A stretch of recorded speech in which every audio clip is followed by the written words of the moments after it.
ሰላም ጤና ይስጥልን የሐሳብ ዴሊ ቤተሰቦቻችን በዛሬው ይዘንላችሁ የመጣ ነው ሞሳድ በኢራን ውስጥ ስለሰራው ኦፕሬሽን ነው። አያቶላ አሊ ሐሚኒ እንዴት ተገደሉ? ሞሳድ ምን አይነት ብቃት ቢላበስ ነው? ማንስ አገዘው ይህንን ኦፕሬሽን እውን እንዲያደርገው? በኢራንና በአሜሪካና በእስራኤል ጥምረት የሚካሄደው ጦርነት አሁን ላይ ከመቋጨት ይልቅ እንዲሁም ተሳታፊዎችን በይበልጥ እየጨመረ መጥቷል። በአሁን ሰዓት ላይ ሳውዲ አረቢያ ቀይ መስመሬ ተጥሷል እያለች ነው። ወደ ጦርነቱ ውስጥም ለመግባት እየተንደረደረች ይገኛል። ይህ የሞሳድ ሴራ ነውም እየተባለ ነው። በኢራኑ አያቶላ መገደል የተነሳ ሄዝቦላ፣ ሐማስ፣ ሁቲ አጸፋቸው ተፈርቷል። በአሁን ሰዓት ደግሞ ሄዝቦላ ጦርነቱን መቀላቀሉ ታውቋል። እስራኤልም በእግረኛ ጦር ጭምር ለመዋጋት ዝግጅቷን አጠናቃለች። በ12ቱ ቀናት ጦርነት ላይ የኢራኑ አያቶላ መሪን አሜሪካና እስራኤል አልገደሉም። ግን አሜሪካ መግደል እችል ነበር እያለች ነበረ። ሞሳድ መረጃው ነበረኝ፣ እሳቸው ያሉበት ቦታንም አቅ ነበር ሲል ነበር። ግን አሜሪካ ይህንን ሂደት ከመወሰን ተቆጥባ ነበር። ለምን አሁን በዚህ ሰዓት ላይ ወሰነች? አሜሪካና እስራኤል መካከል ላይ ምን አይነት የፖለቲካ ለውጥ አጋጥሟል? ለምን በአሁን ሰዓት ላይ እሳቸውን መግደል አስፈለጋቸው? ሞሳድ በዚህ ሂደት ላይ ትልቅ የተባለ ኦፕሬሽን ሰርቷል። አሜሪካም እንዳገዘችው ታውቋል። ይህንን ኦፕሬሽን በደንብ የምንመለከት ይሆናል። አብራችሁን ሁኑ። እስራኤል በአሪያን ሻሮን ጊዜ ጀምሮ በጥብቅ ዲሲፕሊን የኢራን የፖለቲካ ስርዓት እንዲቃኝ ጥብቅ ትዕዛዝ ተላልፎ ነበር። በዚህ ትዕዛዝ መሰረት ሞሳድ ከኢራን ላይ ለሰከንዶች ዞር ብሎ አያውቅም። በውስጥም በውጭም ክትትል ሲያደርግ ነበር። ሞሳድ በኢራኑ እስላማዊ ዘብ ላይ ከላይ እስከታች ድረስ ተሰግስጎ ገብቷል። ይህን ደግሞ እያደረገው በብዙ ዓመታት ጥናትና ሂደትም ጭምር ነው። Former Mossad official Sima Shine told the Financial Times that Israel's strategic focus on Iran dates back to a 2001 directive from then Prime Minister Ariel Sharon, who instructed intelligence chief Meir Dagan to make the Islamic Republic the top priority target. በኢራን ህዝብ ውስጥና እንዲሁም በእስላማዊ ተቋማቶች ውስጥ በሙሉ ሰርገው የገቡት የሞሳድ ሰላዮች ናቸው። እነዚህ ሰላዮች በአሁን ሰዓት ላይ ህዝባዊ አመፅን እያቀጣጠሉ ነው። ይህንን እያደረጉ ያሉት ደግሞ የሞሳድ ሰዎች ናቸው።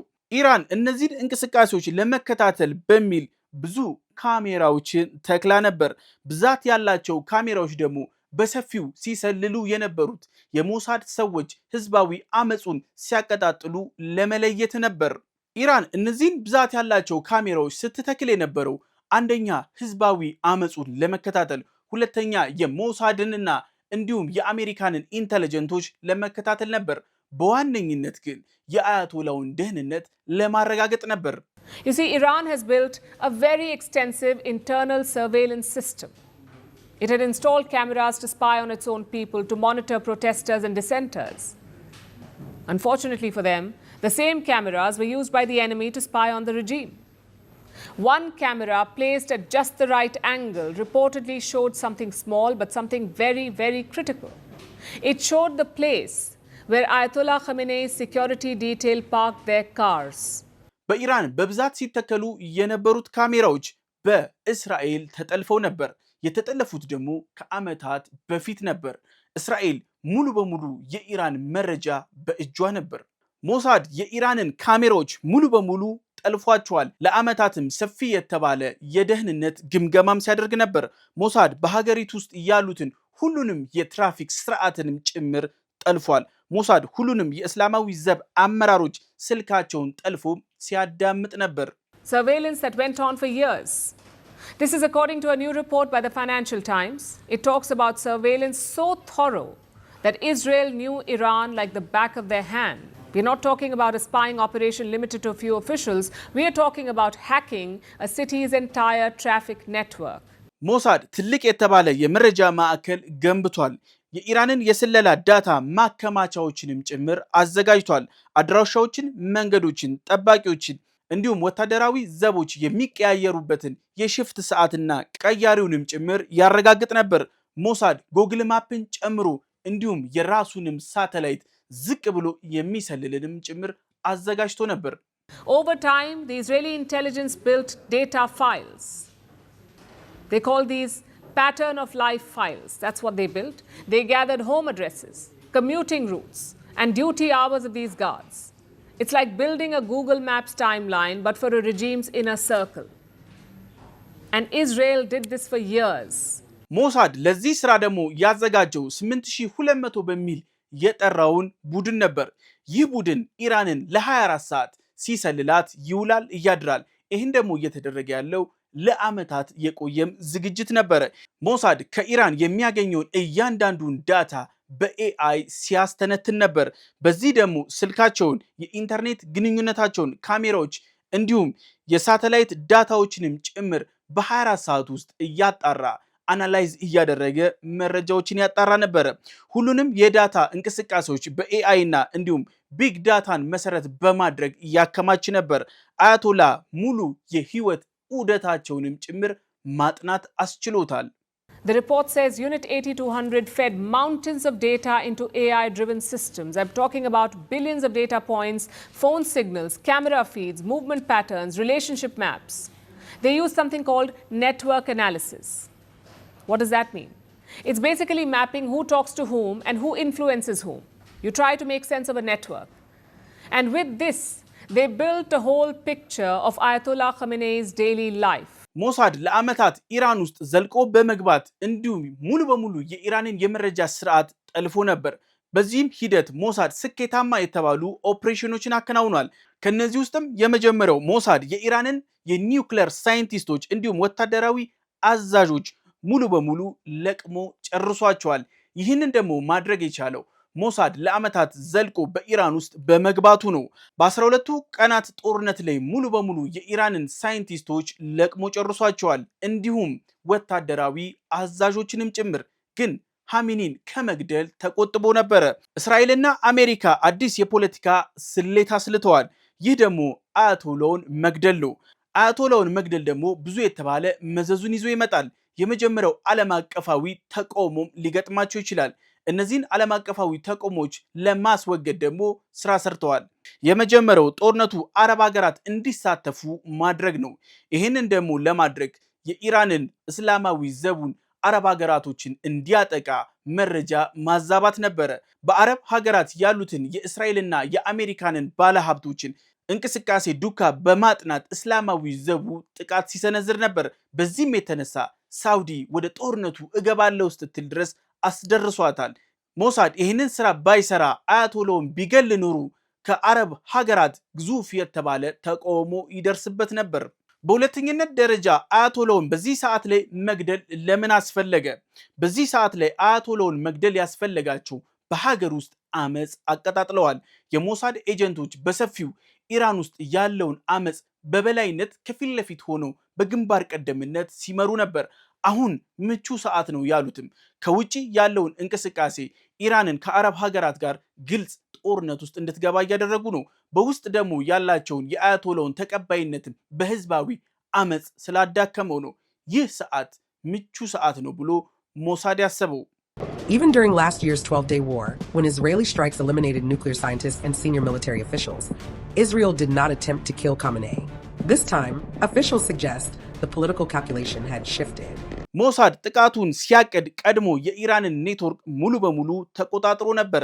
ጥቃቱ ሲፈጸም የአየር መቃወሚያዎች ሲመቱ የአያቶላ ጠባቂዎች ምንም አይነት መረጃ አልነበራቸውም። ይህ ደግሞ የሆነው የአያቶላው ጠባቂዎች እስራኤል መግባቷን ስላላወቁ ነው። ምንም አይነት መረጃ አልደረሳቸውም። የመገናኛ ሬዲዮኖቻቸው በእጃቸው ቢሆንም ሙሉ በሙሉ ኔትወርኩ ተቋርጦ ነበረ። ሞሳድ በሰፊው ከላይ እስተታች ድረስ በኢራን እስላማዊ ዘብ ውስጥ በመግባቱ ሙሉ በሙሉ እስላማዊ ዘቡ እንቅስቃሴውን አደንዝዞት ነበር። አሜሪካም በሰላዮቿ በኩል የተረጋገጠ የአያቶላ መቀመጫ ቦታን አውቃ ነበር። በእነዚህ ሁለት ምክንያቶች የተነሳ ወደ ግልጽ ጦርነት እንዲሁም ይህ ምቹ ሰዓት ነው ጎልደን ታይም ነው ብለው አቅደው ፈጽመውታል። Cellular networks around Khamenei's compound were disrupted. Phones rang busy and warnings could not get through. Say you were Khamenei's bodyguard, you could not reach your team. Your calls were failing. At the same time, Israeli and US intelligence was at work. They confirmed that Khamenei was at his residence and that he was meeting top officials. And here's the other thing. They were not just depending on data. American intelligence also had a human source confirming all of this. That's what reports say, that they also had human intelligence. የኢራኑ ሱፕሪም ሊደር አያቶላ ቦምብ በማይደረምሰው ምሽጋቸው ውስጥ መደበቅ ይችሉ ነበር፣ ግን እሳቸው ይህንን ማድረግ አልፈለጉም። ምናልባትም ሞትን ለመጋፈጥ ፈልገው ነበር ይባላል። እንዲሁም የኢራን የጦር ኃይል በዚህ ሰዓት ላይ ምንም አይነት እንቅስቃሴ አይኖርም ብሎ አስቦ ነበር።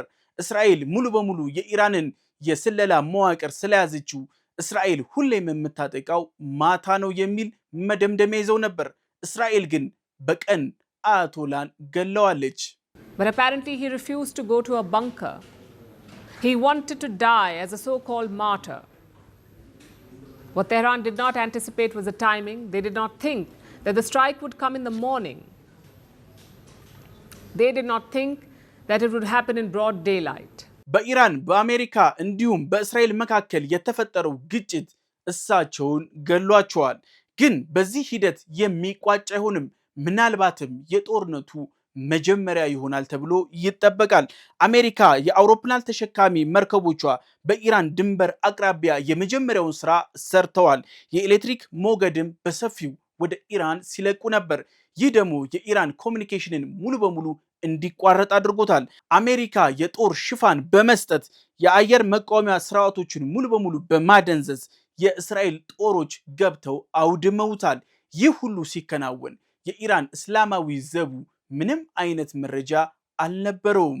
ሞሳድ ከአሜሪካ ጋር በመጣመር እንዲሁም ለብዙ ጊዜያት ባቆየውና ባከማቸው ዳታ እንቅስቃሴ መሰረት የኤአይን ትንተና ተንተርሶ ግልጽ እንዲሁም ሰርፕራይዝ የሚባል ጦርነትን አድርጓል። በዚህም ትልቅ የተባሉትን የኢራን ሱፕሪም ሊደርን ገሏቸዋል። Where Supreme Leader Khamenei was killed in a U.S.-Israeli airstrike on Saturday. Israeli aircraft, reportedly airborne for hours, fired as many as 30 precision munitions in broad daylight. The strike was designed to create tactical surprise, despite heightened Iranian alertness. ሞሳድን ስኬታማ ያደረገው ለረጅም ጊዜ ወስዶ ሀገራትን፣ ተቋሞችን እንዲሁም የሀገራትን ስለላ ተቋማቶች ሙሉ በሙሉ ስለሚያጠና ነው። ሞሳድ በዚህ ሂደት ደግሞ የራሱን ሰዎች ወደ ስለላ ተቋማቶችም ጭምር ስለሚያስገባ በሰፊው ውጤታማ እየሆነ መጥቷል። ከዚህ በፊት ያደረገውን ስንመለከት ፔጀሮችን ሙሉ በሙሉ ከምርት ሂደታቸው ጀምሮ ከግዢ ስርዓታቸው ጀምሮ ተከታትሎ ስራውን በመስራቱ ሄዝቦላን ትልቅ ዋጋ አስከፍሎት ነበር። የፔጀሮች ፍንዳታ ይህንን ፍንዳታ ያመቻቸውና የሰራው ሞሳድ ነው። ሄዝቦላ እነዚህን ፔጀሮች ለኮሙኒኬሽን ስርዓት ይጠቀምባቸው ነበር። ይህንን የሄዝቦላ ትዕዛዝ ያወቀው ሞሳድ ሙሉ በሙሉ በውጪ ሀገራት ባሉ ኤጀንቶቹ በኩል ትዕዛዙን ተቀብሎ ፔጀሮቹን አምርቶ ቦምቦችን ቀብሮ ወደ ሄዝቦላ አስተላልፎ ነበር። በተመሳሳይ ሰዓት ለፔጀሮቹ በተለቀቀ የኤሌክትሮኒክ ሞገድ የተነሳ ሄዝቦላ ሙትና ቁስለኛ ሆኖ ነበር። በዚህ ደግሞ በኤሌክትሮኒክ ዋርፌር ሞሳድ በአሁን ሰዓት ላይ በዓለማችን የበላይነትን እየያዘ ጭምር መጥቷል። ሞሳድ ለአሜሪካ ትልቅ የተባለ የመረጃ ስርዓትንም የሚያቀርብ ነው። The pager explosions. Israel crippled Hezbollah's communication network. Their rank and file used pagers to communicate. Israel hacked those devices and blew them up. So thousands of pagers exploded simultaneously, and this killed thousands of Hezbollah fighters. ሞሳድ የኢራንን የኒውክሌር ጣቢያ ከዚህ ቀደም በተራ ፍላሽ ዲስክ ሙሉ በሙሉ ከጥቅም ውጪ ለማድረግ ሞክሮ ነበር። በዚህም የተነሳ ኢራን ግዙፍ የተባለ ውድመትን አስተናግዳለች በቫይረስ ጥቃት። ይህን ደግሞ ሲያመቻች ሲያቀነባብር የነበረው ሞሳድ ነበረ። ሞሳድ በዚህ ሰዓት ላይ ጦርነቱን ከጀትና ከሚሳኤሎች ውጪ ማድረግ ጀምሯል። አሁን ሞሳድ በኤአይ መዋጋት ጀምሯል። የቴክኖሎጂ ጦርነትም አድርጎታል። ሞሳድ አድፍጦ ለዓመታት በመከታተሉ ውጤታማ እየሆነ ነው። ኤአይ እና እንዲሁም አርቲፊሻል ኢንተለጀንስን በመጠቀሙ ስኬታማ የሚባል ስራም እየሰራ ይገኛል። Wars today are not fought with just missiles and jets. They're fought with data, with years of invisible surveillance and algorithms. And it's something that Israel has mastered. The long game in a world of fast-moving conflicts. ሞሳድ የኢራንን ከፍተኛ አመራሮች ስብሰባ ላይ በአንድነት በተቀመጡበት ሰዓት ላይ ጥቃት ፈጽሟል። በዚህም የእስላማዊ ዘቡን ትልልቅ የተባሉ አመራሮችን እንዲሁም ተተኪዎቻቸውንም ጭምር በአንድ ጊዜ በአንድ ቦታ አጥፍቷቸዋል። Killed several of Iran's most senior military and defense officials, including Ali Shamkhani, a longtime security figure and senior advisor to Khamenei, and Mohammad Pakpour, identified as commander of the Islamic Revolutionary Guard Corps. The operation, described as a deliberate attempt to dismantle Iran's security command structure, targeted high-level leadership meetings inside Tehran. ሞሳድ በዚህ ሰዓት ላይ ሁም ብሎ ጦርነቱን አስፋፍቶታል። በዚህም እንቅስቃሴው የተጠቀመ ይመስላል። የአረብ ሀገራት የኢራኑ ሱፕሪም ሊደር በመገደላቸው እንዳይቆጩ እንዲሁም ተቃውሞ እንዳያቀርቡም ጭምር እያደረገ ነው። ጦርነቱን ጎትቶ ስቦ ሁሉም የአረብ አገራት እንዲቋደሱት እያደረገ ነው። ሳውዲም በዚህ የተነሳ ቀይ መስመሬ ተጥሷል፣ ወደ ኢራን ጦሬን አዘምታለሁ እያለች ነው። በዚህም ሞሳድ ተጠቃሚ ሆኗል። ሞሳድ በኢራን ከላይ እስተታች ድረስ እስላማዊ ዘቡን ተቆጣጥሮ ይገኛል። ለዚህም ሲባል ባሉት ኤጀንቶች አማካኝነት አረብ ሀገሮች እንዲደበደቡ እያደረገ ነው። Was the drone attack on Saudi Arabia's massive Ras Tanura refinery an Israeli operation?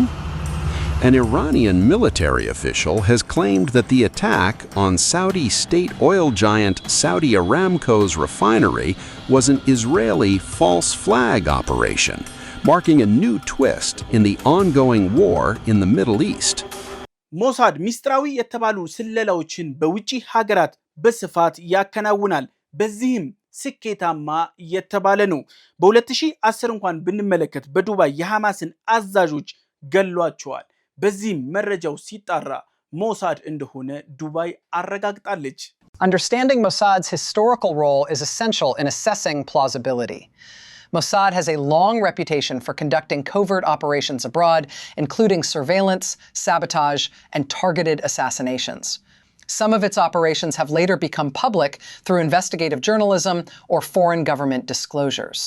For instance, the 2010 assassination of Hamas commander Mahmoud al-Mabhouh in Dubai was widely attributed to Mossad after passport trails and surveillance footage emerged. የሞሳድ አባላቶች በቅርብ ጊዜያት ውስጥ በሳውዲና በኳታር ውስጥ በመንግስት ቁጥጥር ስር ውለው ነበር። ቦምብ የማፈንዳት ዓላማንም አንግበው ነበር የሚል መረጃዎችም እየወጣ ነው።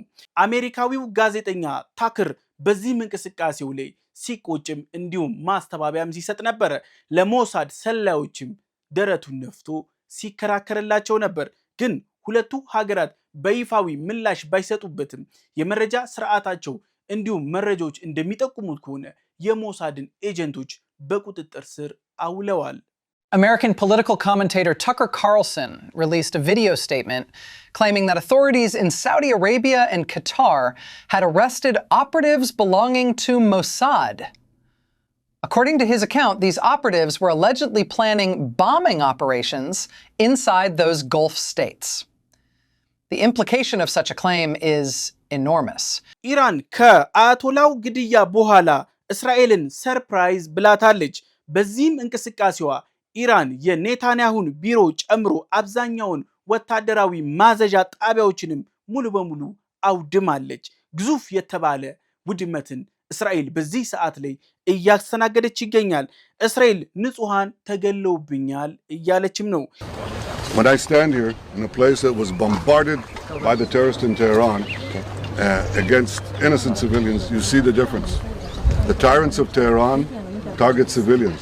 We target the tyrants of Tehran to protect civilians. የኢራን እስላማዊ ዘቡ እንደሚለው ከሆነ አያቶላው ተገድሉ የሲኦል በሮች ይከፈታሉ፣ ገና ሃይፐርሶኒካችን አልተነካም እያሉ ነው። ኢራን የኒውክሌሩን እንቅስቃሴ እየሞከረችውም ይመስላል። መረጃዎች እንደሚያሳዩት ከሆነ በኢራን የመሬት መንቀጥቀጦች እየተመዘገቡ ነው። ኢራን አንደርግራውንድ ሚሳኤል ሲቲ አላት። ምናልባትም ይሄኛው ሚሳኤል ሲቲ ከዚህ በኋላ ኢራን ለ6 ወር ያለ እረፍት እስራኤልና አጋሮቿ ላይ ብትተኩሰው የማያልቅ ነው። ምናልባትም ከዚህ በፊት በ12ቱ ቀናቶች ጦርነቶች ላይ የተረፈው ዩራኒየም ወደ ቦምብነት እያደረሰች ይሆናል። በዚህ ሰዓት ላይ የሚታየው በኢራን ውስጥ የመሬት መንቀጥቀጥ አንደርግራውንድ ኒውክሌሩን እየሞከረችው ይሆናል ተብሎ ይጠበቃል። ምናልባትም ኢራን ሰርፕራይዝ ይዛ ልትመጣ ትችላለች። አሜሪካና እስራኤል ግን ስጋት ገብቷቸዋል። የሐሳብ ዴሊ ቤተሰቦቻችን የዛሬው ይህን ይመስል ነበር። በቀጣይ በሌላ አጀንዳ እስከምንገናኝ ሰላም ሁኑ።